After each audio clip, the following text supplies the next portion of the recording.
think the conventional medicine doctors look at functional medicine doctors as being, granola eating, flakes that believe in spirituality and believe in prayer and all those other things.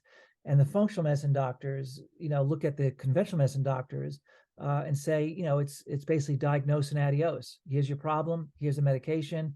When you have a genetic defect, let's say an ALS or Alzheimer's, Parkinson's, whatever it is, the gene becomes not able to produce a protein in its right sort of three-dimensional structure, and that's what causes misfolding. But I believe that viral infections create the same mutation that leads to a misfolded protein, just as a genetic cause would.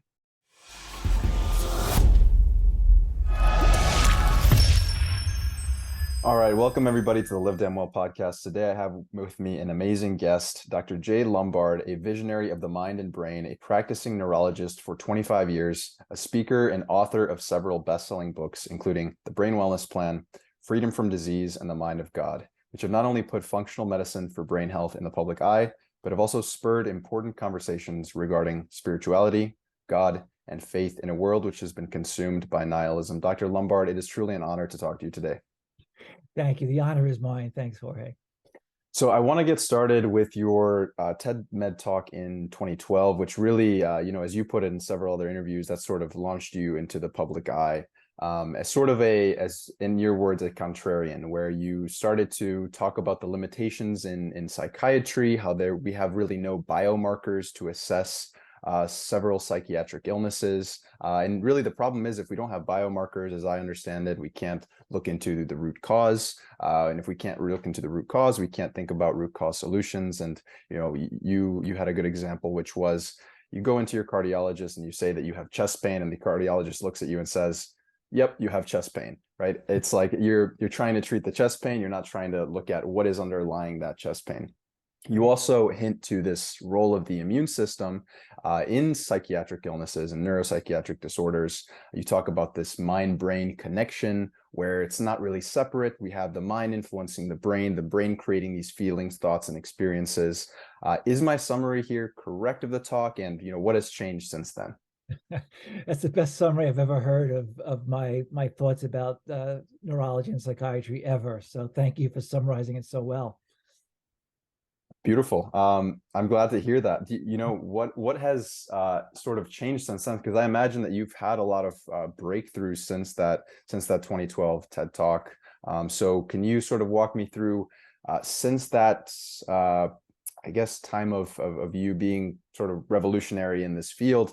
What have you begun to learn from working with your clients, from your patients, from your own research? Walk me through that.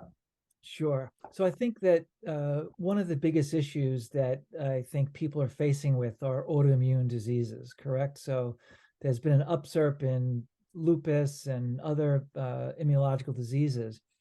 And I think that what people need to understand about autoimmune diseases is that when we frame it as being an autoimmune disease, we're saying it's idiopathic. I mean, we don't know what the cause of the autoimmune process actually is.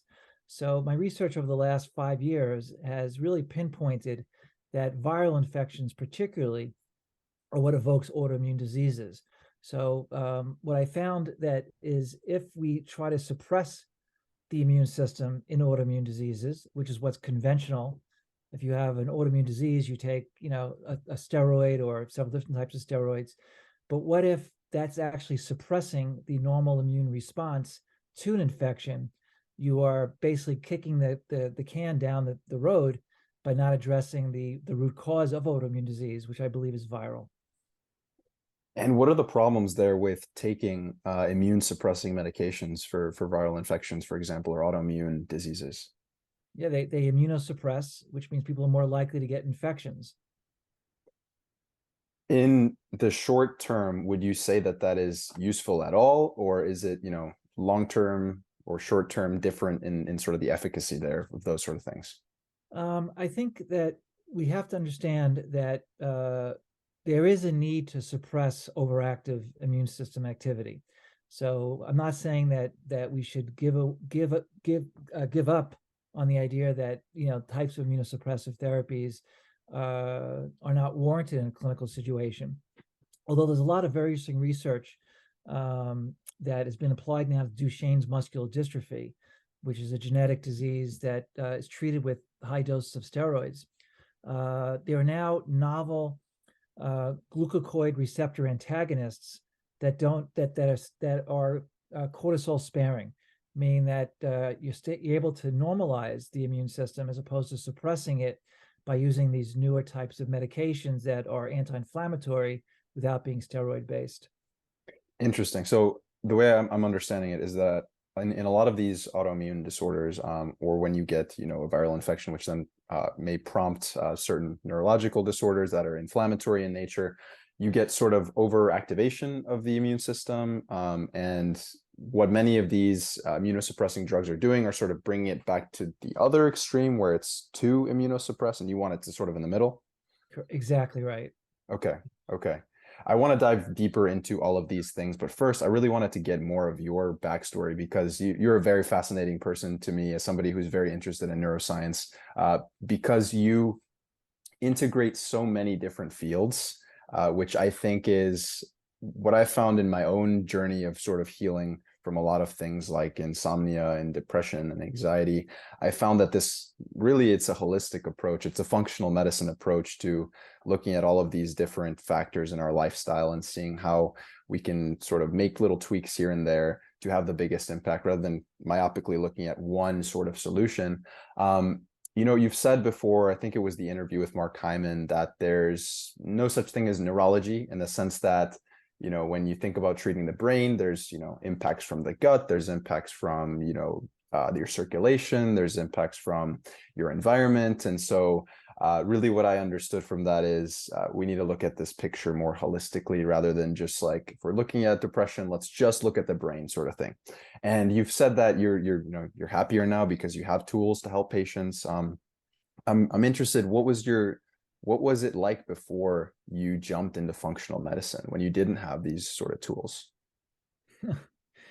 Well, that's a very, very excellent question. So the word functional medicine is a word that I think has been sort of misappropriated.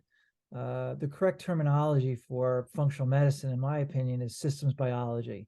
And systems biology recognizes that every organ system is integrated so that if a person has, for instance, cirrhosis and neurological problems, there's not a disconnect between those two processes because they occur in the same human body. I think a lot of this idea of systems biology, the roots of which come from Chinese medicine, where there's this concept of balancing various types of forces, yin forces and yang forces. And that really, I think, is the birth of functional medicine or systems biology. Functional medicine has become sort of a formulaic way of approaching patients. And I find that as difficult to understand as sort of conventional medicine approaches, meaning that there's an expectation that by doing certain types of things holistically with specific nutrients and specific, diet and lifestyle, that automatically that a patient who is ill will no longer be ill by addressing this in a functional medicine framework. So I think there's a dogma of functional medicine that we have to look back on and sort of be contrarian to that as well, because systems biology was what functional medicine is based upon, is really the root issue about how we think about, medicine integratively, systems biology. I love that answer because I think that's something that I've come to realize very slowly is that everything can become a dogma. Everything can become this sort of polarized way of thinking that then entraps you into this ideology that then really stifles your creativity for problem solving and innovation. And I love that answer. And I think, I was wondering, in the cases of other doctors and your colleagues potentially who were not familiar with this approach of the systems biology approach, where they were looking more at the root causes, is it very common for a lot of doctors and healthcare professionals to just sort of feel hopeless and depressed because they can't get their patients better in this way? That's a great question. So, a lot of physicians who practice in conventional medicine are extraordinarily burnt out. Mm. And many of those physicians become functional medicine doctors.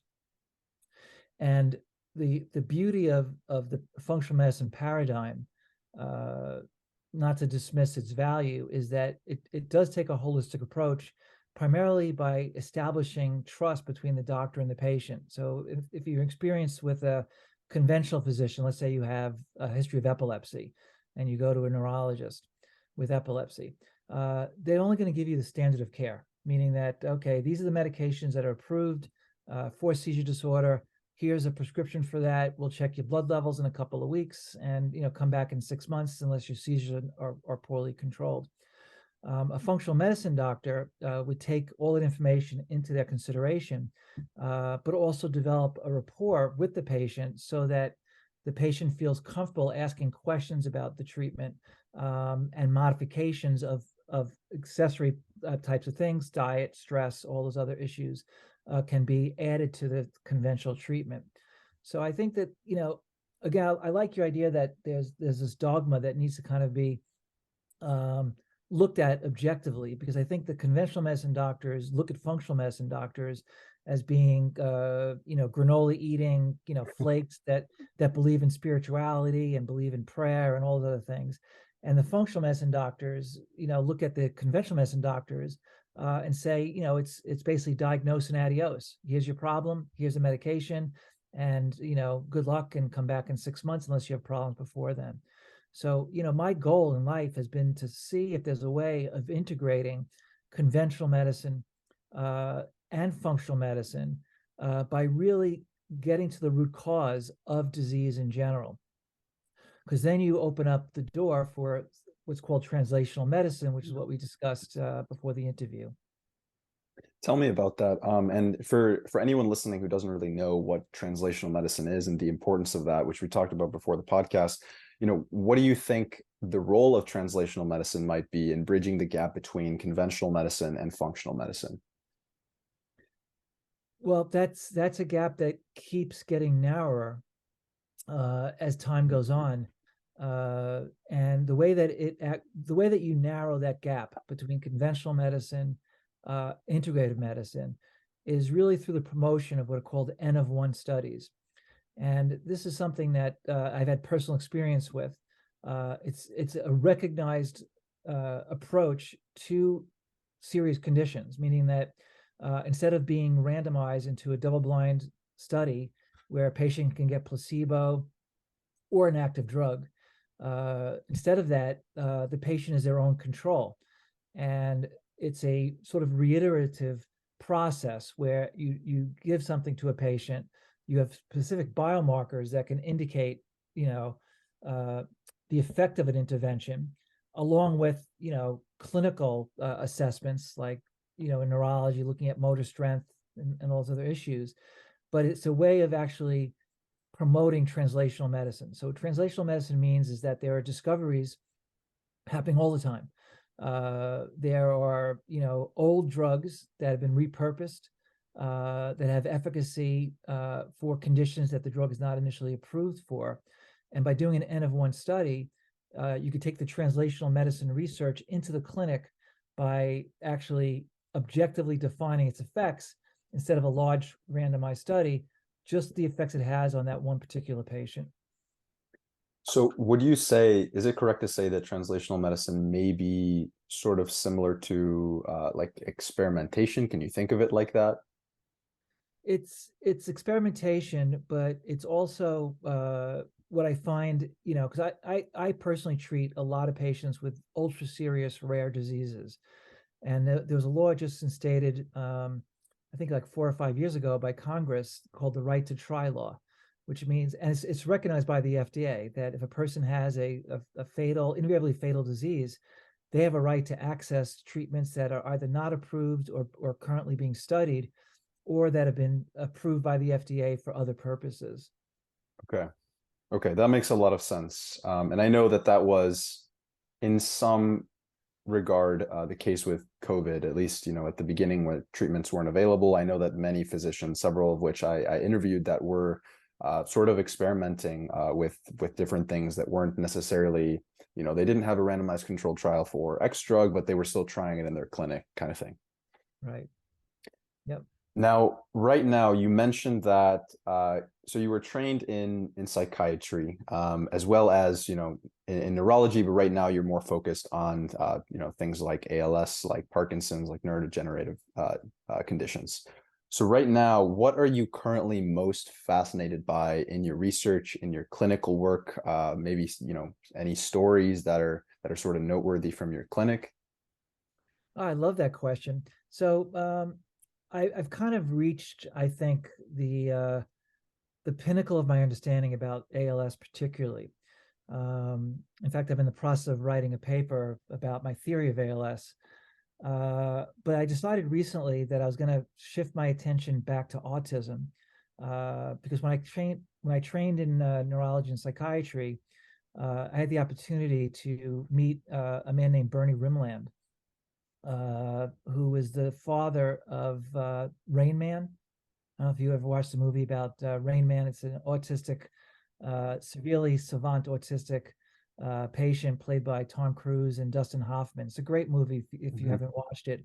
And Bernie Rimland, when he was still alive, he was a PhD neuroscientist who reached out to me and several other colleagues, because we were out of the box thinkers, and that started sort of the first think tank for autism. So when I first came out of my residency, I had seen literally hundreds of children with autism. And one of the things I realized in autism, which has been since validated clinically, is that autism is due to mitochondrial dysfunction. And that led to sort of the idea of using compounds like carnitine, coenzyme Q10, and others. But then I kind of said, you know what? Autism is not as challenging as ALS. Let me switch my focus from autism to ALS. Now I'll tell you a story, because you asked about a personal anecdote. And I would love you to consider this in your next podcast, to meet this young man. I got a reach out from a family with a 16-year-old autistic son, and my secretary asked me, should I book this appointment? I said, no, I'm really focused on ALS. And they said, no, they really are insisting on seeing you. Like they said, you're the only person that can help my son. I said, all right, I'll make an exception, because, I'd done autism, 15 years ago, and that wasn't really, up on the latest, greatest, innovations in autism research. So I meet this child, and he was severely autistic, meaning that nonverbal, jumping up and down, very excited, very nervous, blowing, couldn't sit in his seat. I'm doing a history with the family, and it's a typical history of, regression at 2 years of age, yada, yada, yada. And I said to the parents, and I don't know why I asked this question, Jorge. I really don't know why I asked it, because I never asked this question before for an autistic encounter. I said, does your son understand what we're talking about? And the mom said, oh yeah, of course. What kind of stupid question is that? Of course he understands everything you're saying. And I go, you really think that he understands what we're saying? Like, how do you know? And she says, ask him a question. I said, okay. So I turned to him, and again, totally nonverbal and doing all the motor tics that you expect to see in an autistic patient. And I asked him the grand slam of questions. The grand slam. I said, what do you think is causing your autism? So he pointed to his mother. She takes out this letterboard, like a very, very simple letterboard, A through Z. And he's like this, and he's writing out, like, for like 15 minutes what he's writing. And I said, what actually did he say? And she said, he wrote that my autism is due to a disconnection between my right frontal lobe and my amygdala. Whoa. So this is a kid that you should meet and do a podcast with him, because I think that would probably be your best-selling podcast of all time. So if you're interested, I can introduce you to them. Yes, please do.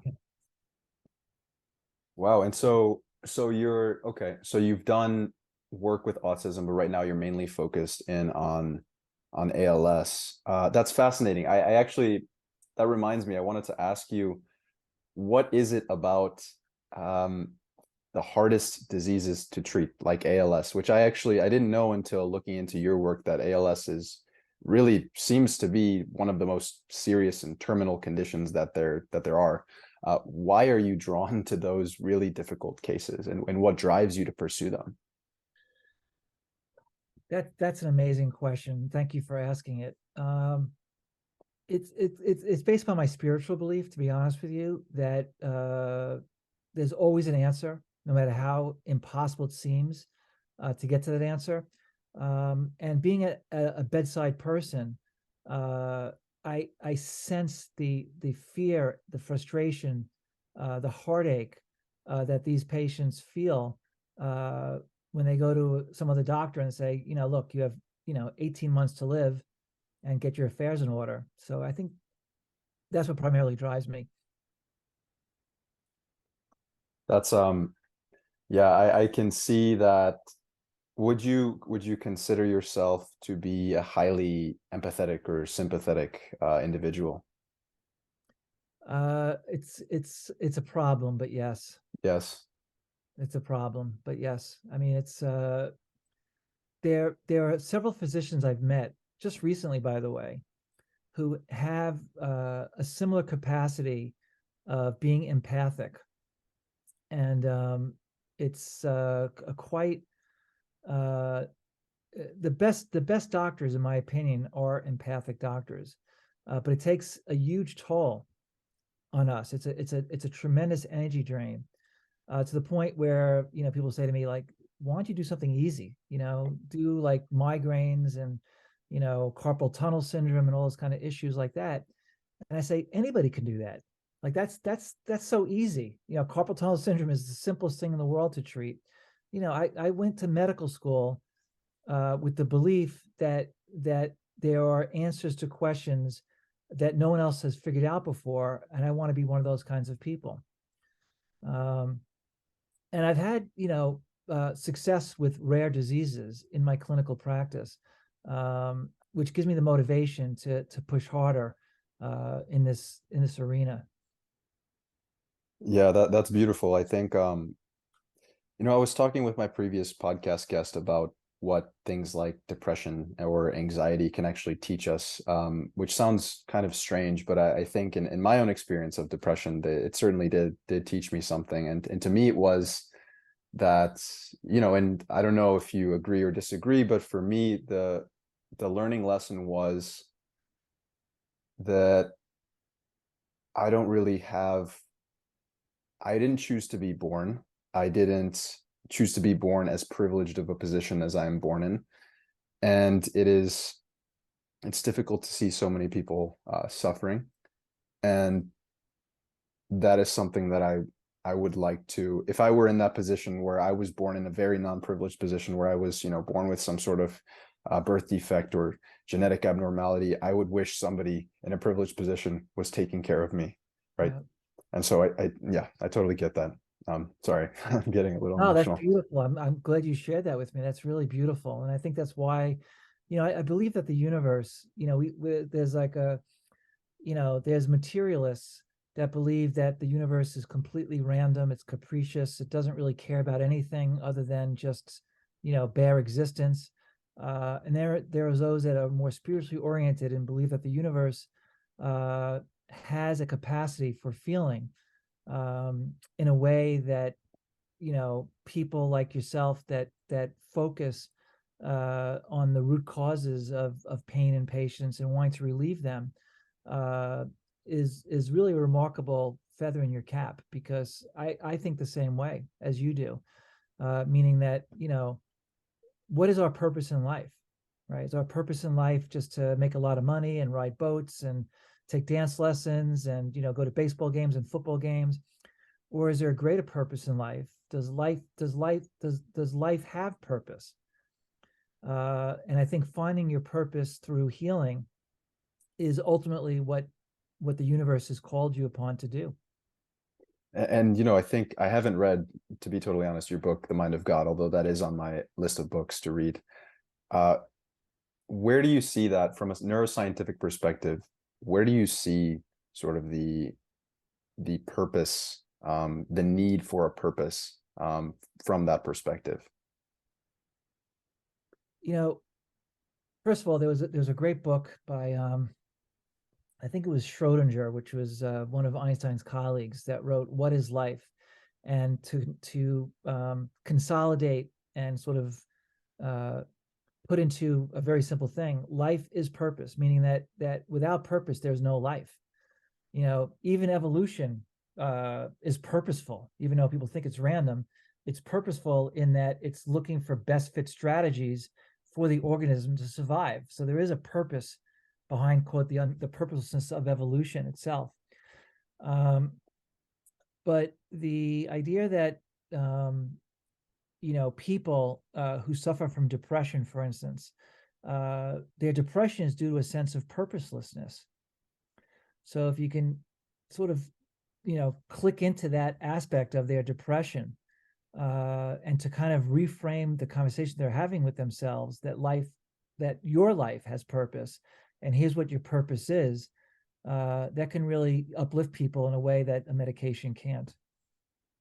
Wow. So do you think that, well, it's probably bidirectional from my understanding, that, you know, if you don't have a purpose in life, and, you know, you spend years sort of not having a purpose and sort of, you know, as you said, indulging in these very superficial parts of life, then that may lead into this depression. But also, I'm wondering, if can you sort of become depressed by external factors, which then cause you to feel like you have no purpose, as sort of like inflammation or infection driving this depression, which then leads you to feel like you have no purpose? Does that make sense? I think it's bidirectional. Yeah, Not like A equals B. right. There's reciprocal relationships between states of consciousness and our biology. And in fact, it's been very well mapped out that people who are depressed have reduction in neurotrophic factors like BDNF, which you know, is very useful to reduce depression. So it's both biological and existential. And I think our concept of putting those into categorical frameworks, as opposed to a dimensional relationship between mental states and biological states, is one of the things that, you know, translational medicine has actually looked at, as opposed to, oh, depression's all biological, has nothing to do with psychotherapy or a sense of purpose in life, or that everything is basically due to emotions and nothing biological at all. Of course. Yeah. And here is where we come full circle into this idea of dogmatic thinking, to the point where we can't see that many things are true at the same time. Exactly. That's right. Now, I wanted to sort of shift over into your work in neurology, and specifically in neurodegenerative diseases. I could talk to you about like things like depression or anxiety or, you know, consciousness for a long time, but really I would like to spend some time thinking about your main area of expertise. And this question, given what we just talked about, might not be a very good question, but I still want to ask it because I know it's something that most people are thinking about. How much do you think is genetic? How much do you think is actually in our control? There's a concept called epigenetics, which means that a defective gene can be turned on or off based upon epigenetic factors, including stress and depression. So there are very rare examples. I mean, there are diseases that are called monogenetic, that if you get that disease, that gene rather, you're going to develop a particular condition. And that's really, that puts you sort of in the framework of gene therapies, CRISPR, antisense oligonucleotides for monogenetic diseases. The largest majority of diseases are polygenetic, including psychiatric diseases. And that means that they're modifiable by epigenetic factors. Got it. So there's this sort of intimate, inextricable link between our genetics and our epigenetics, because I mean, genetics, yes, are the blueprint, but like you say, they can be either, you know, they can be modified by our lifestyle factors, by, you know, meditations, or by the food that we eat, by the environment that we're in. Yes. Okay. And what would you say, because in a lot of your interviews, you've talked about the role that infections play in these neurodegenerative diseases, with, misfolded proteins being like a major, would you say, like a major landmark of many neurodegenerative diseases. Could you speak on some of the causes and sort of the progression that you see in some of your patients here?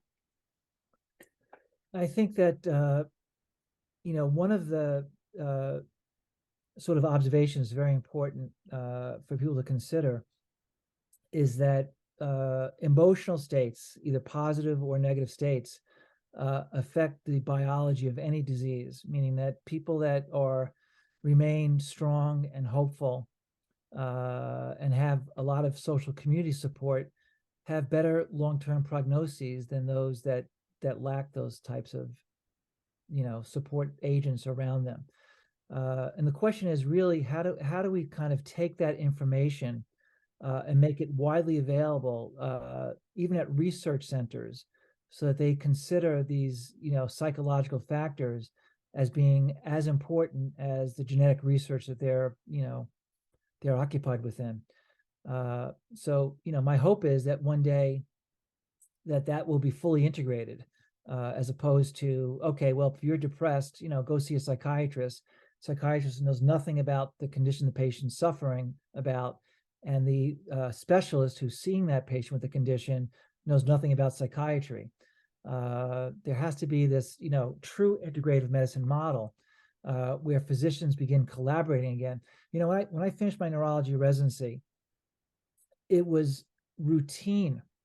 If I saw a patient, I would get on the phone, call the referring doctor, or if the doctor even didn't refer the patient to me, to basically speak to the doctor in letter correspondence, whatever, so that there was a collaboration going forward for that patient. That has completely 100% dissolved in managed care, where there's this, everyone's in their own little cubicle in their own space. And I'll never forget, someone once told me I was treating a patient that had multiple problems, not just neurological problems, but also rheumatological problems, psychiatric problems, the whole 9 yards. And one of the doctors who was taking care of this patient with me said, stay in your own swim lane. Stay in your own swim lane. I mean, you're good at what you do, but I'm better at what I do. So don't ask me questions about the patient, since you know nothing about the condition I'm treating. Wow, that actually, I've heard that quite a bit. Especially during the pandemic, I've heard that a lot, because you have seen people who aren't necessarily experts in like virology, like MDs, for example, who are, let's say, I don't know, they treat their pediatric oncologist or something. They'll start researching into virology, and they'll say exactly that. I've seen that in social media a lot. It's like, stay in your lane. You're not a virologist. You can't speak on this topic at all. And it's Right. like, you were trained in med school to read Oh, science. Like, I what are know. you talking about? I know. I've had that experience so often. I mean, where like I'll talk to a cardiologist about a patient Mm. and saying, look, this patient with ALS has cardiac dysfunction on their echocardiogram. Do you think these two things are related? And this is a typical thing. I know nothing about ALS. All I know is cardiology. So, I can't understand a word that you're talking about, how you're connecting, the cardiac disease to the motor neuron disease. I get that on a weekly basis, weekly. So are you saying, if I'm understanding right, that actually, that correspondence, that sort of collaboration is getting worse now? I think it's getting more and more restrictive in terms of the cross fertilization of ideas between specialties. 100%. I mean, think about this. When I trained, 25 years ago, whatever it was, there was just neurology, right? Hmm. You were a neurologist or you weren't a neurologist. Hmm. Now you have neuromuscular disease specialists, you have stroke specialists, you have interventional neuroradiologists, you have pain specialists, you have epilepsy specialists. So, like, for instance, if you refer a patient, with epilepsy, uh, and that's the only thing that they address, they don't address all the other comorbidities because they're only trained in epilepsy. You say, what about the carpal tunnel syndrome? Yeah, I'll refer them to a carpal tunnel specialist. So Right. the over specialization has led to the decline of generalization and the idea of general practice of medicine, you know, Yeah. being just a GP. That seems crazy to me, especially because we're living in a world where we can literally text people on the other side of the world in less than a few seconds. Exactly. Wow. And what do you think, I mean, is the solution to just have like your own clinic where you have a bunch of different specialties in one building working together? Like, what are your thoughts there? My thoughts are that I think that physicians need to be trained in what I call intuitive medicine. Intuitive medicine is something either you have or you don't have, but I believe it can be trained. And what do I mean by intuitive medicine? So we have two hemispheres of our brain, left hemisphere, right hemisphere of our brain, right? Left hemisphere is just the facts. It's completely objective. It has no consideration for subjectivity at all. Mhm. Right hemisphere of the brain is exactly the opposite. It's very much uh, um, relationship oriented. And it's subjective. It processes the emotional state of a system. Now, neither extreme is good, right? If you're completely intellectual and devoid of any kind of feeling or emotional state or intuition, you become like very robotic. It's like almost like AI, which Yeah. is like, basically pure left brain functionality. And even my concern with AI is that there are things that are facts that are objective, but there's a subjective truth to a human being's life as well.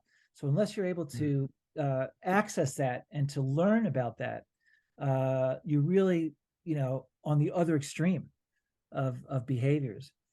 So that I think that would be, my wish or my vision would be that we establish some type of intuitive medicine training uh, to people that need to understand that that is something that you can learn, and it'll help your relationship with the patient when you're in that sort of realm. So this is very interesting to me because I think there's a lot of hype around AI right now and basically doing everything and taking over. The idea is that they're going to take over all our jobs and that even medicine is also going to be that way. There's actually a clinic. I'm in Miami right now. There's actually a clinic here that is basically the foundation of which is based on AI. Like you walk in and you don't talk to a person, you just go on a screen.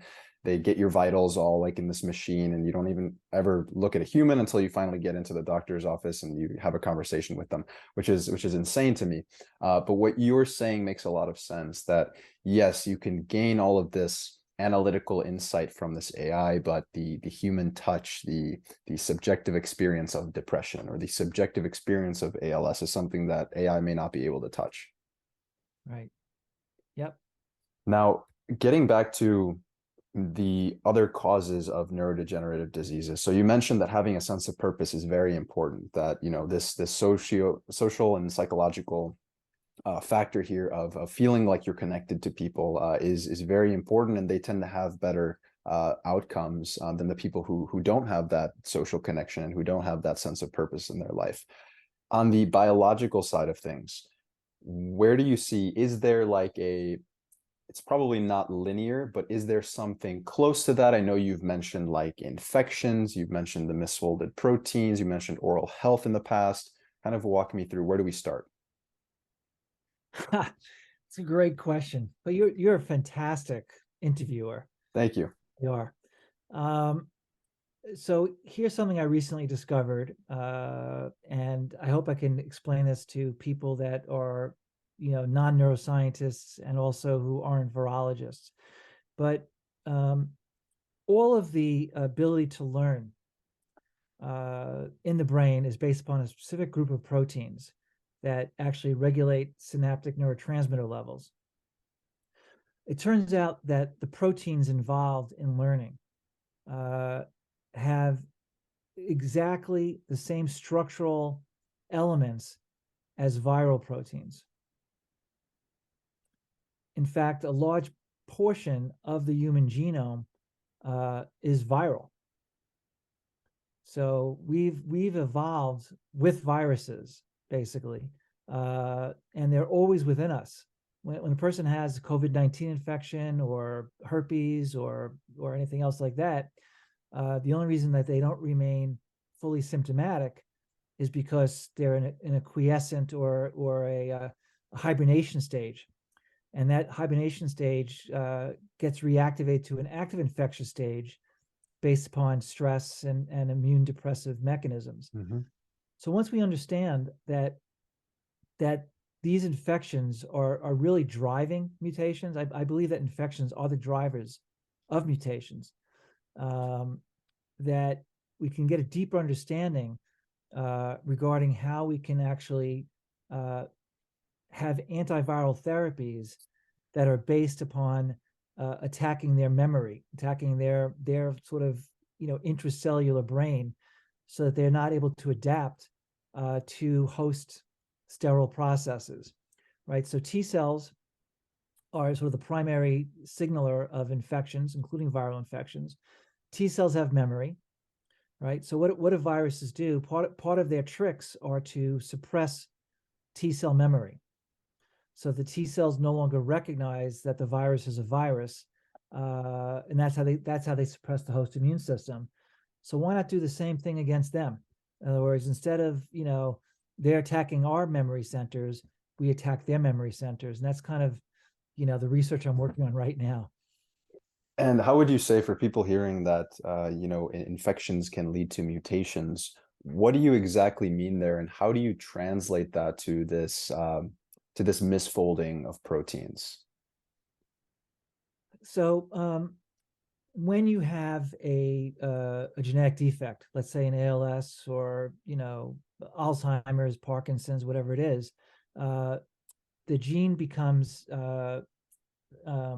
not able to produce a protein in its right sort of three-dimensional structure, and that's what causes misfolding. Now, there's lots of evidence that is genetically mediated, because if you have an abnormality in a specific gene sequence that doesn't make the protein in its proper formation, Mm-hmm. that you're going to get a misfolded protein. But I believe that viral infections create the same mutation that leads to a misfolded protein, just as a genetic cause would. Wow. Okay. So this is interesting, because I think the pop media perspective of this misfolded proteins and protein aggregation thing is that it's things in our environment that are causing this protein misfolding, rather than, and I mean that may be true, but it may be, as you're saying, it's mediated by a problem in the gene. Is that correct? Right. Okay. Okay. And infections are just another way which hijack this proper protein folding. Correct. Okay. Okay. Yeah. And how exactly do these viruses do that? It's a very, very complicated answer, but what viruses do is, first they enter the cytoplasm, right, of a cell, and then from the cytoplasm of a cell they enter into the nucleus. And once they're in the nucleus, they're able to literally change the program of our DNA and our RNA to their advantage. So that it's like basically hijacking in the pilot seat to take control of the airplane, and that's what I think leads to the mutations that are associated with ALS, particularly. Meaning that I think these mutations are due because a lot of times when I've seen patients with mutations in ALS, and you do a family history, none of them have the same history, which kind of sort of is against the dogma that these are only transferred through somatic mutations from a father, son, or or from a mother to a child. So my theory is that most of these diseases that we think are genetically mediated, which I believe are genetically mediated, Mm-hmm. are induced by viral dysfunction of the DNA or the RNA. Okay. Okay. Interesting. And where are we getting these viruses from? Are they already like living inside us, sort of like the microbiome where we already have them inside us and they're inert, but they can become active? Is that what's happening? Sure. I mean, there's, every single person is exposed to every single virus. It's just that many of us are lucky, for instance, getting exposed to COVID-19 and not developing an infection is because our immune systems are able to suppress the infectivity of a virus. But we're exposed to, hundreds of different viruses, all through our lifetime. Hmm. Chicken pox, herpes simplex viruses, Epstein-Barr virus. Epstein-Barr virus is a very, very common virus, strongly associated with multiple sclerosis, which I wrote about in 1997. So if you read the Brain Wellness Plan, you'll see that I put that theory out there 25 years ago. Now I get emails from my friends saying, "Hey, did you know the Epstein-Barr virus is related to MS?" I'm like, "Did I know about it? I wrote about it 25 years ago." But that's an example of being too early instead of being too late.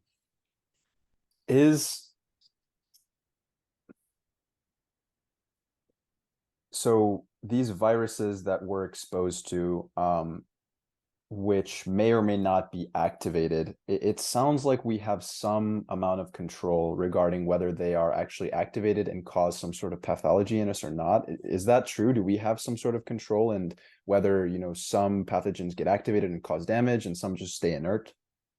Right, exactly. So Epstein-Barr virus is a perfect example. There's the coalescent phase and also the lytic phase. The lytic phase is when the virus is active and produces, damage to the host. The convalescent phase, it's still active, but the virus is not replicating.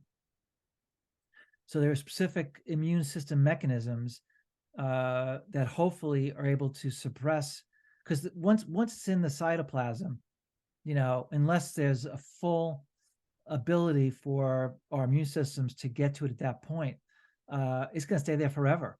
There's, it's like a bad marriage, as an example. You get exposed to an infection, you're locked into that infection for your whole life, but hopefully your immune system is able to control it from going from a coalescent phase to actually a lytic phase. So I've been looking at specifically at what are the specific pathways that viruses use to become lytic, and what are the immune system ways of preventing the conversion from a coalescent phase to a lytic phase. That's currently what the research I'm involved in. I'm just trying to understand. It's very, very, very complex. And just to clarify, coalescent means like sort of inert and lytic means Inert. active? It's like a sleeping state. Okay. It's still in your house, but it's not eating your food yet.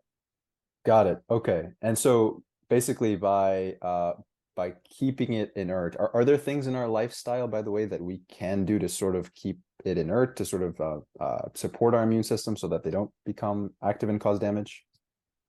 Sure. I mean, it's a very hard topic to validate, right? Mhm. Because it's all based on anecdotal evidence.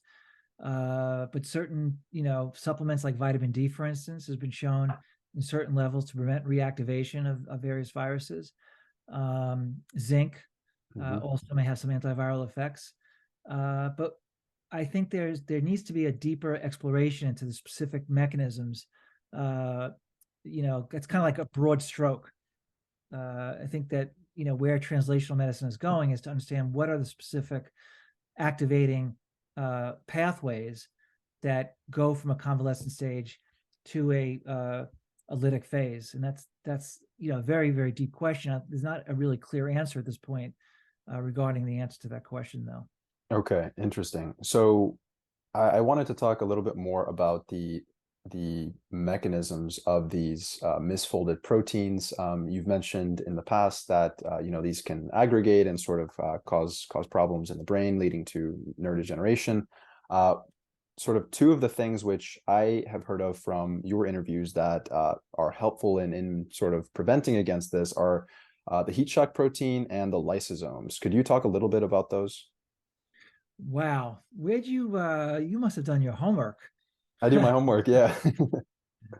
So there's a mechanism of how our immune systems eradicate infectious material, whether it's viral, bacterial, fungal, or even parasitic, which revolves around lysosomes. Lysosomes are like a boiling hot water, except think of this in a cell itself as opposed to, the analogy itself.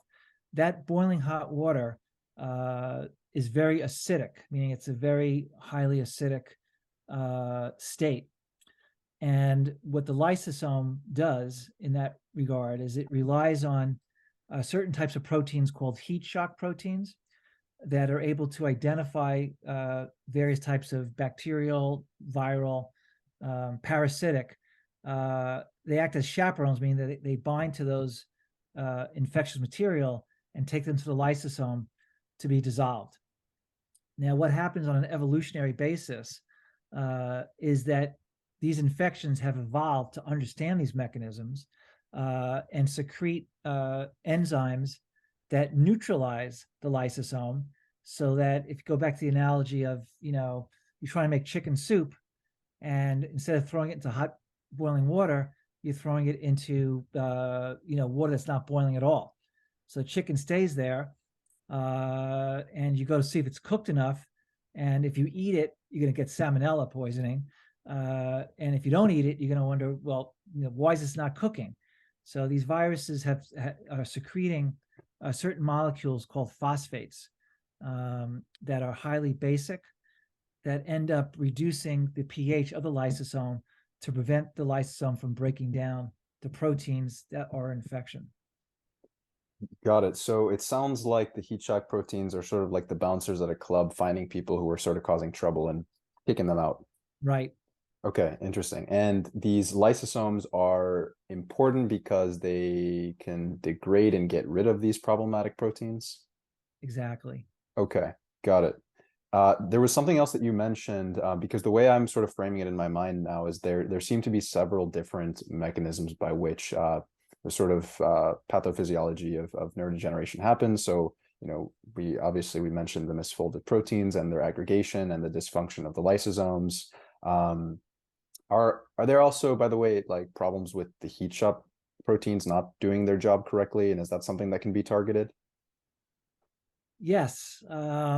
It's also a very complicated pharmacology, but there are drugs and nutraceuticals that actually can increase the generation of certain heat shock proteins.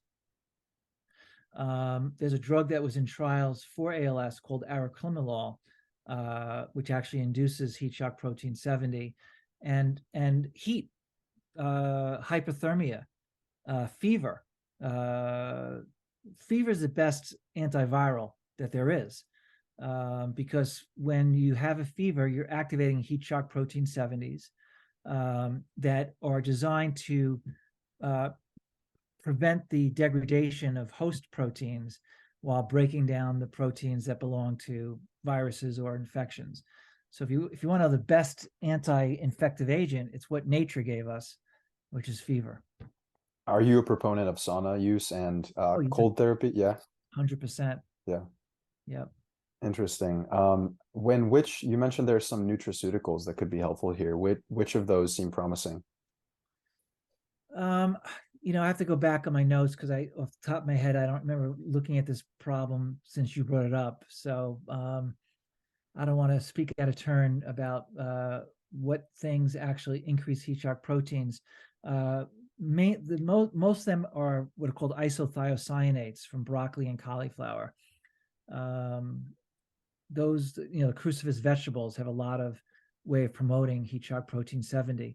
There's certain herbs that have been looked at: ginseng, ginkgo biloba, quercetin. These are all, agents that may have the anti-infective effects by promoting heat shock protein 70 as well. Got it. And there was a final problem which I saw that you mentioned previously in either it was a blog article, I think, which you said that taking supplements to help the brain may not matter if you don't have proper perfusion or blood flow. Right. Yeah, can you speak to that a little bit? Do you want to do an internship with me, Jorge? I would love to. I would love to. Yeah. We could do it in Costa Rica or New York. I prefer Costa Rica, to be honest. Okay. Build it and I will come. How's that? Okay. But to answer your question in more detail, the heat shock protein 70 pathway is something that, like you just said before, can be activated by diet and lifestyle. I've had several patients, post had long COVID symptoms, for instance, that benefited from daily saunas, interchangeable with really cold showers. Not pleasant, but they've been able to correct their chronic fatigue and their brain fog through very simple modalities like that. And so is this problem with perfusion also Okay. Let me get the perfusion right. Yeah. Is this that. also like a problem of the protein misfolding, or is that some other sort of unrelated pathology that also happens? Okay, so when we say that a person has atherosclerosis, for instance, which is heart disease, stroke, all those sort of various problems that occur in patients with heart disease, is caused by platelet aggregation, right? Platelet aggregation is misfolded platelets.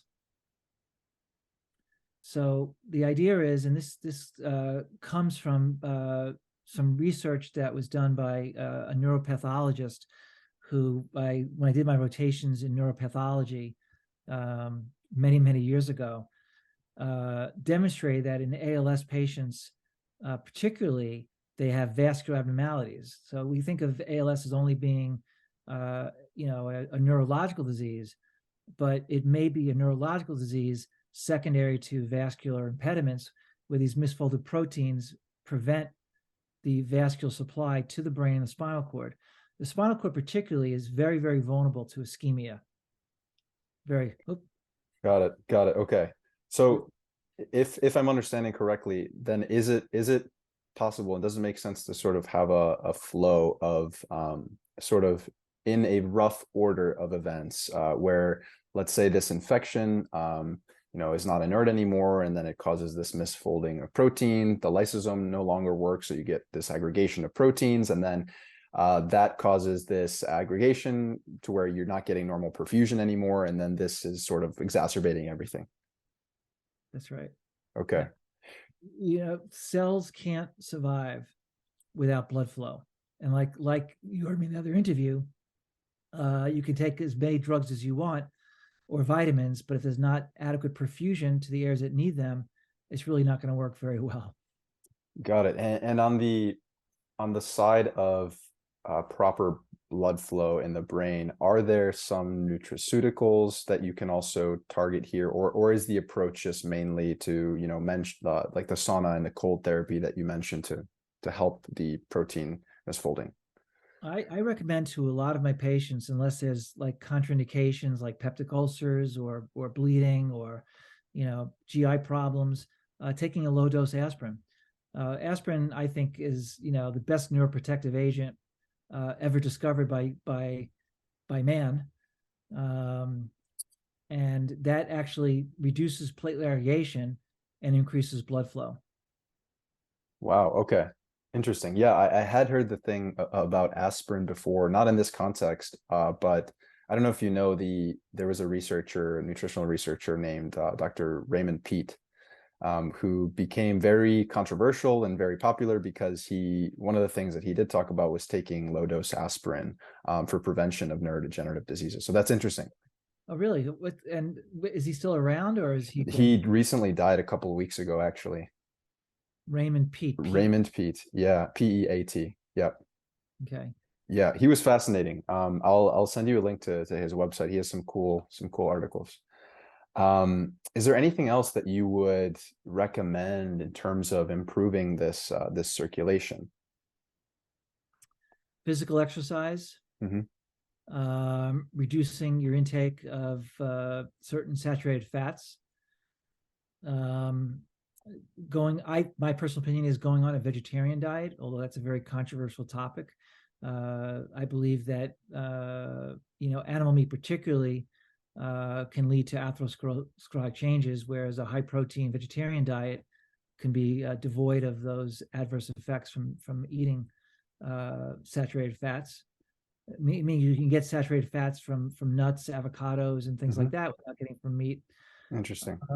I also think that one of the key issues that I've seen, particularly in my autism practice, is that there's a reduction of mitochondria due to alterations in porphyria metabolism, which is another whole discussion that would take a lot longer than the podcast will allow us to do. But to cut to the chase, chlorophyll-based products, wheatgrass and other chlorophyll-enriched products help generate mitochondria. That's fascinating. Yeah, I had a this nutrition specialist in spirulina and chlorella actually come on the podcast, and she mentioned some of those benefits as well. That's interesting. Jorge, I think I need to run. Okay. Okay. I don't want to keep you any longer. Before we go, where can people find out more about your work? Okay, great. So they can call my office and ask for Michelle. My office phone number is 845-634-1119. This way they can get to meet the person as opposed to just looking at, the internet and trying to find out where I am. Perfect. Awesome. And I'll include the links to your website and your books in the show notes as well. Thank you so much for your time. Thank you, Jorge. I hope we can keep in touch. I really do.